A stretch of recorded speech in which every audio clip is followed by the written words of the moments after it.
So this is a 5 Awesome Transformers Guys video response on colors. The first part of the question has to do with the colors of the Decepticons and the Autobots.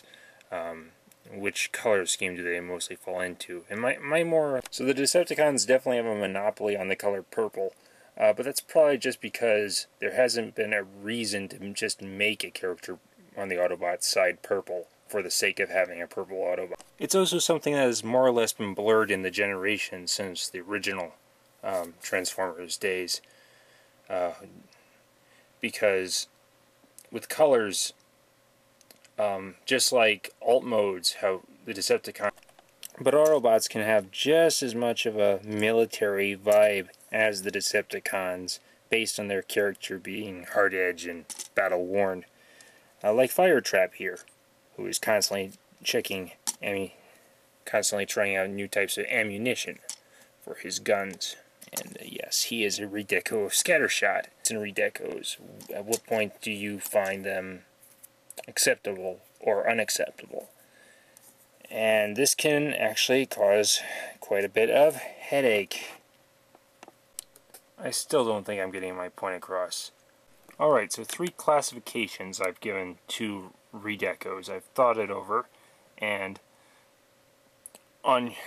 first we've got Bumblebee here, and he is sort of falls into the category of your low-end redeco. He's a character from the movie versus like notorious for doing this, redecoing the same character over and over again.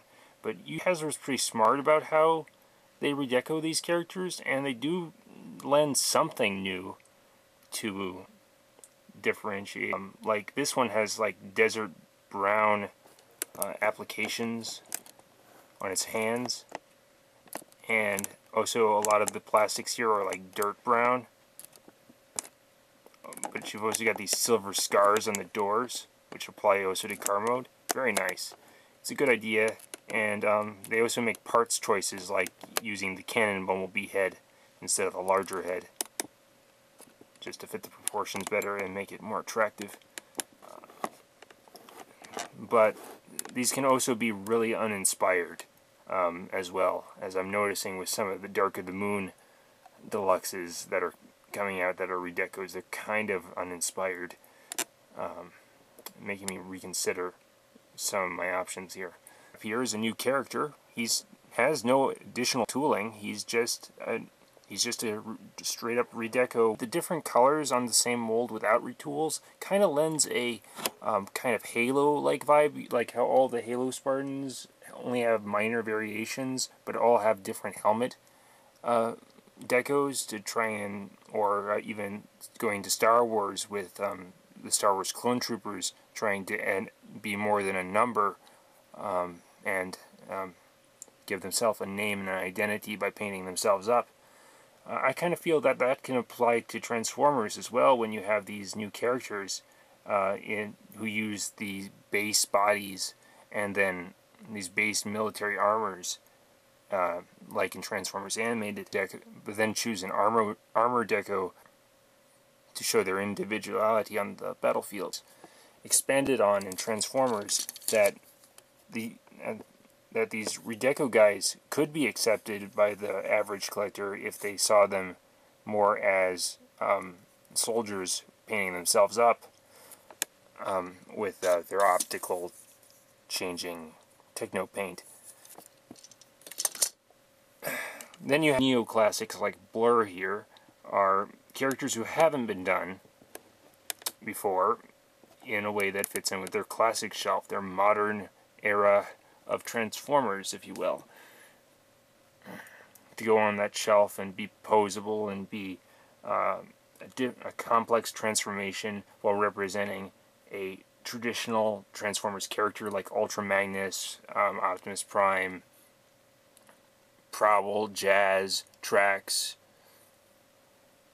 Wheeljack, even obscure characters fall into this. And these guys can be, in Blur's case here, he's got his own head retool from Drift, but he's essentially a repaint of Drift with some new. You can have guys like Cliffjumper and Bumblebee who are just direct repaints of each other, but still no worse for wear, because Cliffjumper's head doesn't look that much different from Bumblebee's head. When you see these Bands Project companies make up new heads for Cliffjumper, it's just so slight of a change. I see the Cliffjumper differences when you do the head retool to make that look more like Cliffjumper, but at the same time I see where Hasbro was coming from in just making Cliffjumper a Bumblebee repaint, because you've got the horns. Basically, anyone who is a neoclassic, who is enough with collectors that they will probably decide to get the redeco anyway, just to fill out their neoclassics, just to continue to collect, continue to be interested in the hobby and the brand. I'd say neoclassics always capture some level of interest, and those are really the three categories that repaints fall into. So that's my opinion on redecos. I buy a lot of redecos, and I don't regret it, unless they're incredibly boring. They don't offer any new character. They don't represent or homage anything from the classic generations. Or if they don't offer a motif on the current universe that makes the character feel like an environmentally themed or situationally themed, perhaps a different alignment of the character, if they decide to change factions and become Decepticon, or just become Renegade or something. Cool story arc redecos could possibly be a good direction for characters that Hasbro wants to keep going, like Bumblebee or Optimus Prime, and just keep them fresh by adding pages to their story arc and their redecos. Pop Culture Hero, this has been Colors. Nice.